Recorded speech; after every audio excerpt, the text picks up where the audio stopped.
WhatsApp English क्लासमध्ये पुन्हा एकदा विद्यार्थ्यांचं स्वागत. आज वार गुरुवार दिनांक 4 जानेवारी 2024 आणि आज आपण क्लास क्रमांक आपला 69 आपण बघत आहोत. तर सर्वप्रथम आपण daily 5 English spelling with Marathi meaning आपण बघूया. आजची पहिली स्पेलिंग आहे वेकअप. WAKEUP. वेकअप म्हणजे झोपेतून जागे होणे किंवा उठणे. त्यानंतर ब्रेकफास्ट. BREAKFAST.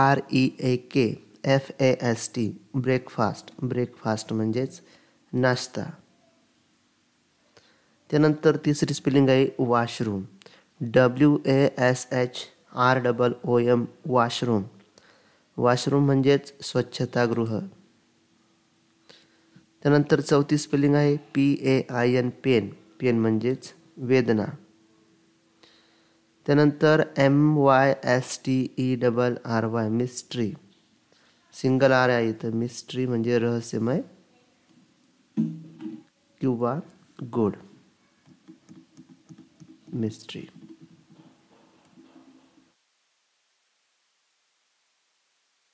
यानंतर आपण daily 5 English sentences with Marathi meaning आपण बघूया. पहिलं वाक्य आहे तो इमानदार होता. He was loyal. तो इमानदार होता. He was loyal.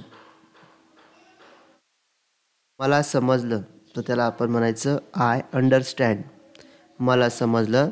I understand. Rajesh तिथे होता. Rajesh was there. राजेश तिथे होता. Rajesh was there. तो तरुण होता.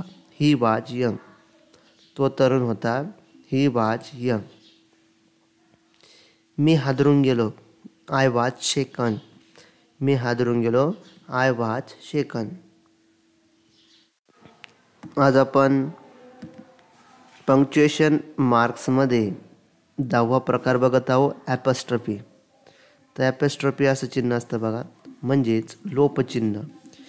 आता बघा, शब्दातील अक्षरे गाळलेली असतात तेव्हा किंवा शब्दाचे संक्षिप्त रूप लिहिताना ॲपॉस्ट्रॉफी हे चिन्ह वापरतात. आता बघा, जेव्हा इज नॉट लिहिलेला असतो तर त्याचा लोप पावण्यासाठी इथं इजंट, इथं मध्ये काय दिला जातो आपल्याला, ॲपॉस्ट्रॉफी दिला जातो. त्यानंतर व्हाट्स म्हणजे ते व्हॉट इज असतं, पण इथं व्हाट्स इथं ॲपॉस्ट्रॉफी दिलेलं बघा. त्यानंतर असं असलं बघा, इथं आय हॅव म्हणतात तर इथं लोप पावलेलं आहे बघा, इथं आय हॅव, इथं ॲपॉस्ट्रॉफी दिलेलं असतं.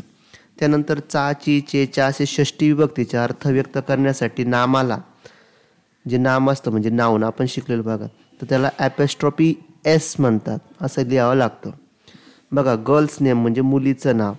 आता इथं ॲपॉस्ट्रॉफी दिलं बघा. गर्ल नेम म्हणून चालेल का? नाही. तर इथं ॲपॉस्ट्रॉफी देतात आणि ते अर्थ पूर्ण होतो बघा. गर्ल्स नेम मुलीचे नाव. त्यानंतर डॉग्स टेल म्हणजे कुत्र्याचे शेपूट. त्यानंतर मात्र जर नामाला यस लागून अनेक वचन होत असल्यास ॲपॉस्ट्रॉफी चिन्ह हे नामानंतर यसला द्यायचं आहे बघा.